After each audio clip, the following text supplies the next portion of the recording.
Hai, masih bersama saya Mr. Z bicara.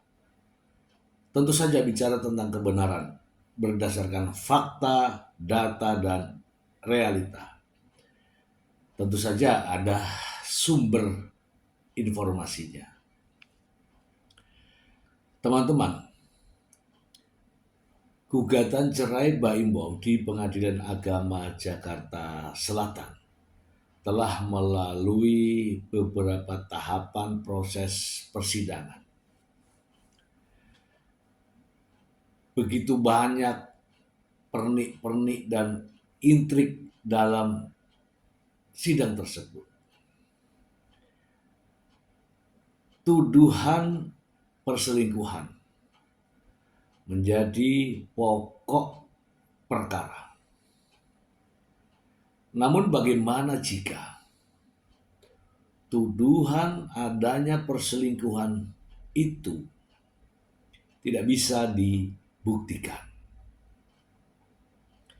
Justru muncul pokok permasalahan yang baru dalam persidangan, yaitu adanya trauma anak. Paula Verhoeven sudah menyatakan bahwa tudingan perselingkuhan itu tidak benar. Narasi yang dibangun itu tidak benar. Selama ini dalam perjalanan proses gugatan perceraian, banyak narasi yang dibangun untuk merendahkan Paula Verhoeven sebagai istri, untuk menjatuhkan nama Paula Verhoeven sebagai seorang ibu. Teman-teman pasti tahu, tuduhan Paula Verhoeven selingkuh sangat masif dilakukan oleh pihak Baim Wong. Buktinya menghadirkan 83 bukti dengan 3 ahli dan berbagai macam kriteria saksi adalah tuduhan yang serius. Namun Paula pelan tapi pasti siap menghadapi Baim Wong. Semakin hari aura yang dipancarkan semakin membuat kita semua terpesona. Paula Verhoeven makin mendekatkan diri kepada apa yang dia imani. Paula tetap menjalankan aktivitasnya sebagai model papan atas. Dan di sela-sela aktivitasnya terus menggali kekuatan iman dari agama yang menguatkan dirinya. Terakhir, Paula Verhoeven tak kuat lagi untuk membuka apa yang sebenarnya terjadi. Bukan tuduhan perselingkuhan, bukan juga trauma anak. Paula Verhoeven memperlihatkan perilaku suami yang sebenarnya.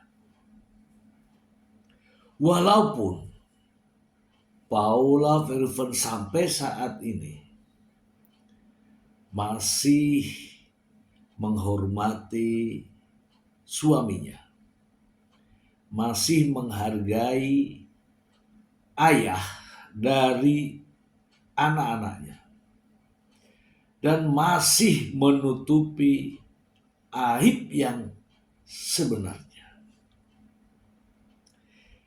Ini teman-teman, saya mengatakan bahwa perjalanan sidang perceraian selama berbulan-bulan sudah memecahkan rekor sidang terlama di kalangan artis. Paula Verhoeven pasrah kepada Yang Maha Kuasa. Keputusan majelis hakim adalah yang terbaik. Artinya, menyerahkan hak asuh anak kepada ibunya. Apa alasannya? Nanti kita akan bahas. Sebelum itu, mari saya bawa Anda ke sumbernya terlebih dahulu.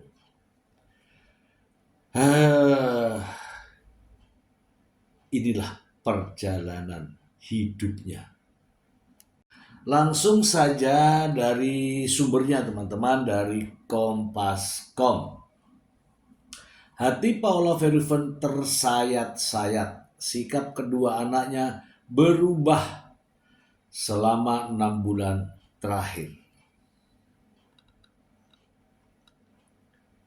Artis Paula Verhoeven mengaku sedih sekaligus bingung melihat perubahan sikap kedua anaknya, Keanu dan Kenzo, selama 6 bulan belakangan ini. Hal ini diungkapkan Paula melalui keterangan video yang diunggahnya. Paula memperlihatkan begitu dekatnya ia dengan kedua anaknya. Hanya saja sikap anaknya berubah menjadi takut, bahkan menangis setiap kali melihat dirinya. Sebagaimana diketahui selama proses perceraiannya, kini Keanu dan Kenzo tinggal bersama Mbak Im Wong. Mama sedih dan bingung dengan respon kalian ke mama sekarang. Rasanya hati mama tersayat-sayat. Sudah berapa banyak tangis kangen yang mama lewatin 6 bulan terakhir ini. Mama sudah tak tahu lagi, tulis Paula dikutip Kompas.com. Paula mengatakan perasaannya kini campur aduk dan tidak bisa tidur bersama kedua anaknya selama 6 bulan belakangan ini. Kondisi ini jauh berbeda sebelum tanggal 13 September 2024, di mana dua anaknya tersebut tak pernah pisah darinya. Ingat teman-teman ya, sebelum tanggal 13 September 2024. Campur aduknya perasaan mama yang enggak bisa tidur dan ingin peluk kalian 6 bulan lamanya. Sebelum tanggal 13 September 2024, hampir 24 jam waktu mama dedikasikan untuk merawat kalian. Sampai mama kerja kalian ikut. Mama meeting kalian menemani. Hampir tiap hari mama selalu antar dan jemput kalian di sekolah dan les. Lanjut Paula.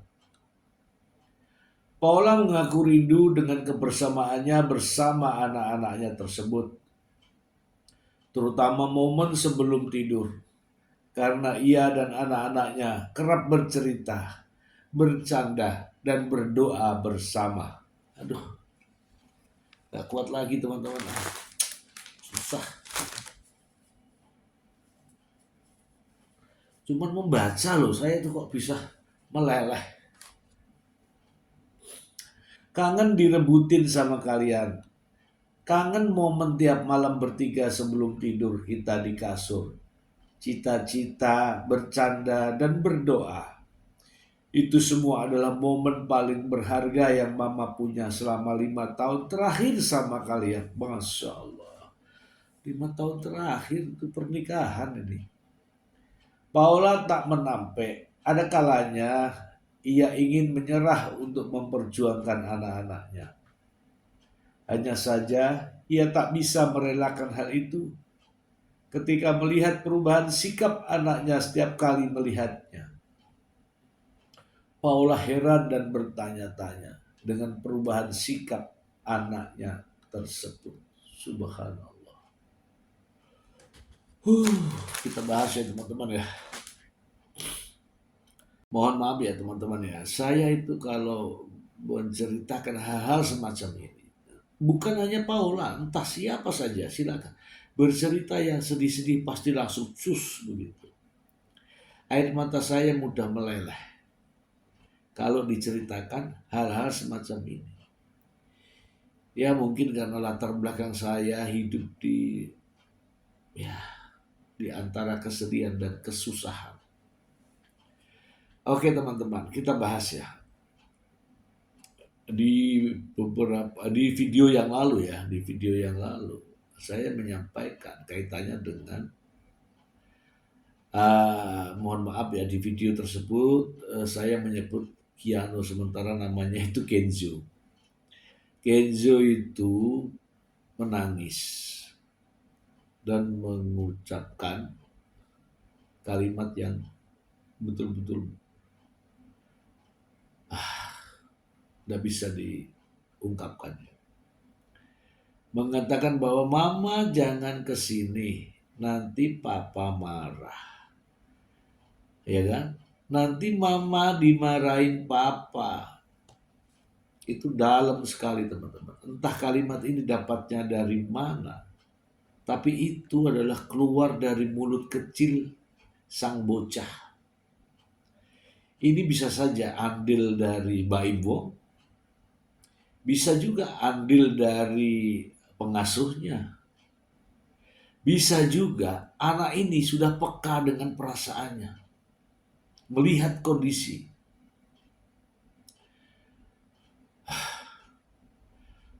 Tanggal 7 Oktober katanya 2024 melayangkan sang pengacara melayangkan gugatan ke Pengadilan Agama Jakarta Selatan. Kemudian diterima tanggal 8 Oktober. Selanjutnya ada yang namanya konferensi pers. Ini ide dari siapa? Dan konferensi pers ini ditemani oleh sang pengacara Fahmi Bahmid yang juga pengacara Nikita Mirzani yang suka konferensi pers. Sementara Mbak Imbong ya menyampaikan dalam konferensi pers tersebut bahwa mengajukan gugatan cerai dengan memohon asuh anak dikarenakan adanya pengkhianatan yang dilakukan oleh istrinya katanya. Kemudian ada perselingkuhan yang dilakukan istrinya dengan sahabatnya sendiri. Bahkan sampai diungkit-ungkit masalah Mbak Imbong itu orang baik, bukan orang pelit. Hanya satu orang yang mengatakan pelit, yaitu istrinya. Kalau istri mengatakan pelit, karena istri yang tahu 1 kali 24 jam kan istri ya. Oke teman-teman, begitu panjang perjalanan. Namun di sini ada sebelum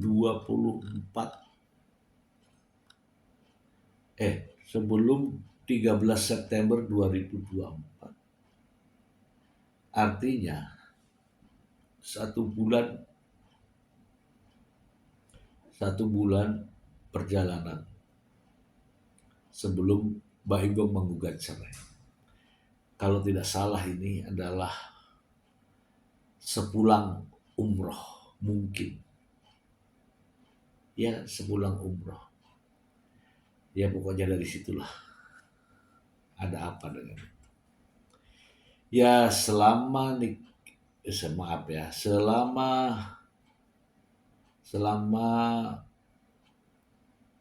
Paula Verhoeven pergi, Mbak Imbong ini ternyata curhat kepada sahabat-sahabat Mbak Im. Bisa saja ke Nikita Mirzani, bisa saja ke putri itu, bisa saja ke tempat-tempat yang lain sebelum adanya gugatan cerai. Makanya Paula Verhoeven mencatat sebelum 13 September. Sebelum 13. Nah, September sampai Oktober ini nih adalah perjalanan Mbak Imbong mencari curhatan hati. Sehingga dipastikan ketika pada tanggal 8 Oktober 2024 Mbak Imbong konferensi pers bersama pengacaranya Fahmi Bahmit. Ini sebelum tanggal 13, artinya ada waktu 1 bulan untuk ya kurang lebih. Teman-teman, sidang berjalan dengan penuh dinamika. Bukti-bukti yang diajukan begitu banyak, saksi-saksi yang diajukan begitu banyak. Ada ahli yang dihadirkan. Tiap kali persidangan, sang pengacara selalu konferensi pers, selalu menemukan kalimat-kalimat baru yang menghebohkan dunia maya. Namun akhir-akhir ini mulai berkurang, mulai berkurang. Perceraian yang begitu sulit bagi kita yang melihatnya. Saya sejujurnya memberikan dukungan kepada keduanya sebelum 8 Oktober 2024. Namun setelah konferensi pers dan didampingi oleh pengacara, maka pribadi saya tidak lagi memberikan support motivasi kepada Mbak Imbong. Bisa dilihat dari video-video saya ya. Akhirnya melihat Paula Verhoeven yang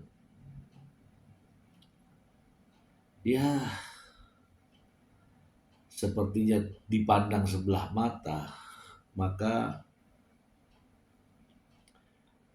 karena dia sebagai seorang ibu, saya menghormati. Kemudian saya selalu mengulas perkembangan demi perkembangan. Saya meyakini bahwa perjalanan sidang yang begitu lama ini mungkin juga banyak pelajaran yang kita bisa ambil. Mungkin juga itu bagian daripada ujian terhadap Paula Verhoeven dan juga Mbak Imbong.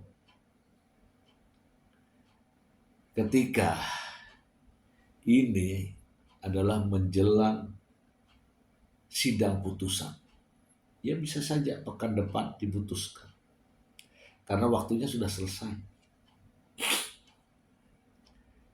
Saya meyakini walaupun perjuangan seperti apapun Mbak Imbong dan bagaimanapun cara kerja dari sang pengacara Fahmi Bahmit yang selalu menimbulkan kontroversi di setiap konferensi persnya.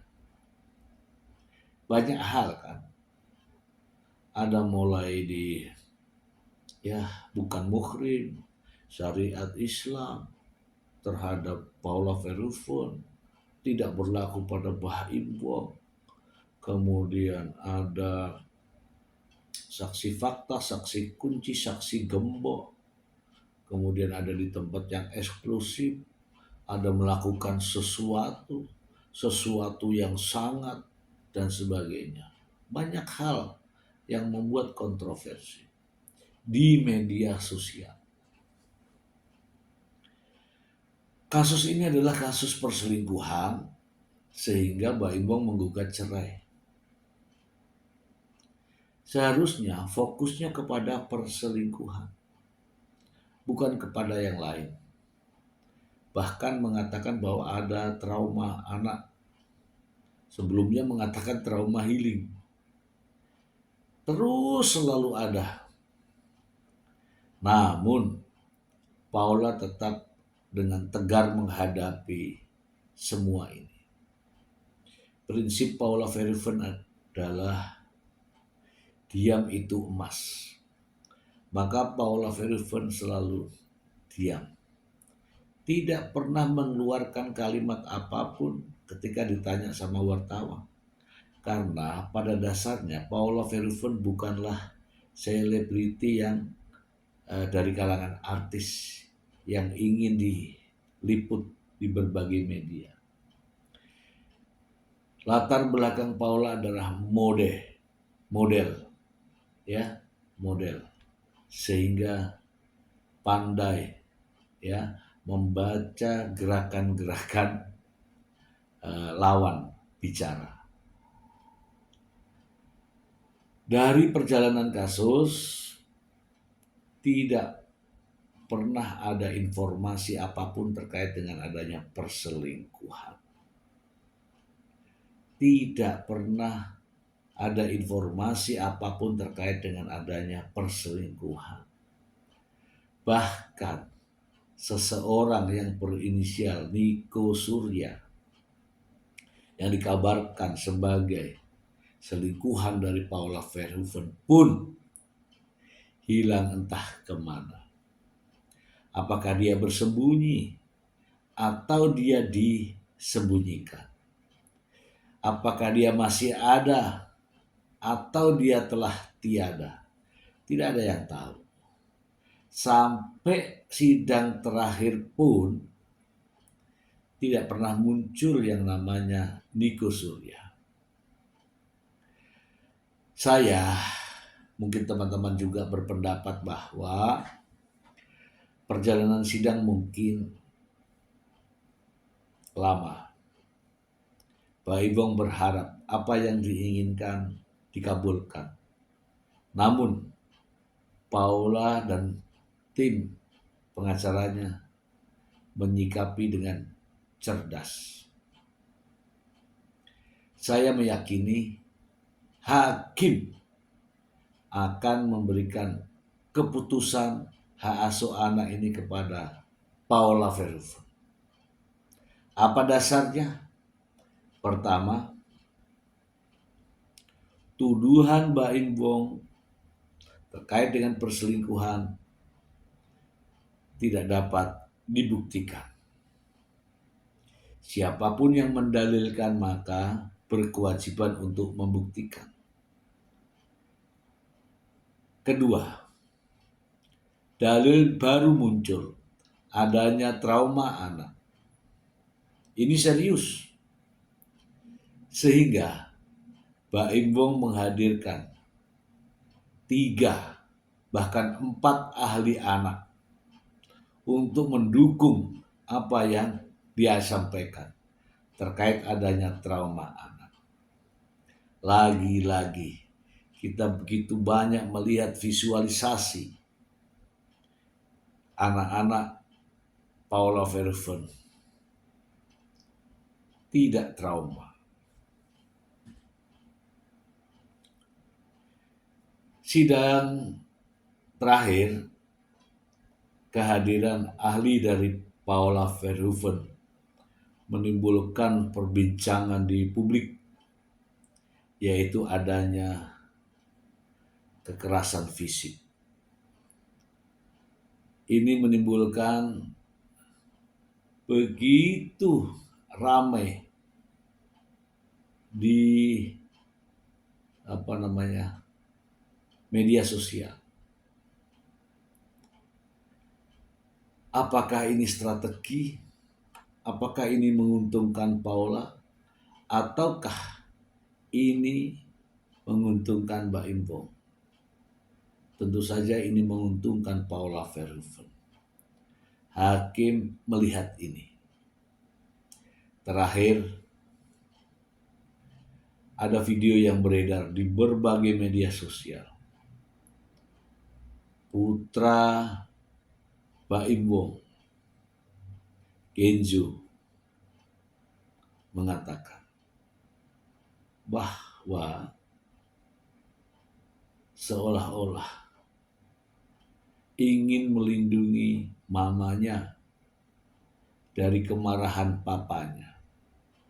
Kalimatnya adalah, "Mama jangan kesini, nanti papa marah.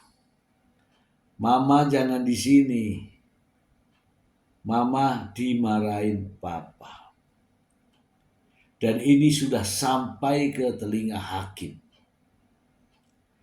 Hakim memaknai bahwa ternyata selama ini anak-anak didoktrin. Selama ini ketika anak-anak bertemu dengan ibunya, selepas itu ada kontra. Inilah yang ditakutkan oleh Paula Verhoeven.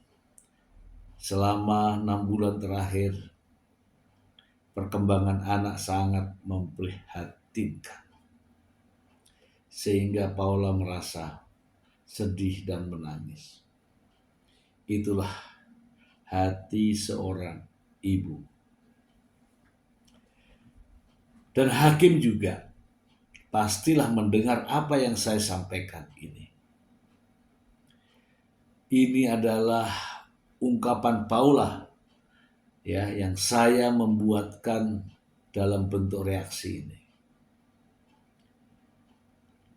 Dan kompilasi hukum Islam masih berlaku di Indonesia.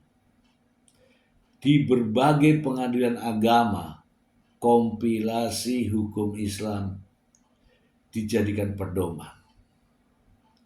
Ketika orang tua bercerai, maka hak asuh anak diberikan kepada ibunya. Dan keputusan ini, teman-teman, akan dibacakan hakim pada saat sidang terakhir. Dan Baim Wong harus mematuhinya, berkewajiban untuk memberikan nafkah. Ketika putusan sidang dibacakan dan hak asuh anak jatuh ke tangan Paula Verhoeven, maka yang ada hanyalah penyesalan. Penyesalan Baim Wong menunjuk pengacara yang selalu membuat kehebohan di dunia media sosial. Alih-alih memberikan kekuatan, alih-alih bisa mendamaikan, justru menimbulkan kegagalan. Dan inilah faktanya. Ya, mungkin tujuannya adalah menunjukkan jati dirinya. Namun tidak memiliki alasan-alasan yang berkualitas dalam mendalilkan perkaranya. Ini saja, teman-teman, supaya tidak kemana-mana, mari kita selalu menyimak perkembangan dari peristiwa ini. Gugatan cerai Baim Wong kepada Paula Verhoeven adalah gugatan cerai terlama, terpanjang, terjelimet di kalangan artis. Semoga apa yang saya sampaikan ini minggu depan terbukti. Kenapa? Karena apa yang saya sampaikan berdasarkan analisa perjalanan peristiwa ini. Semoga bermanfaat. Selamat untuk Paula Verhoeven dan bagi kita semua untuk fan-fan Paula. Semoga bermanfaat. Terima kasih. Bye.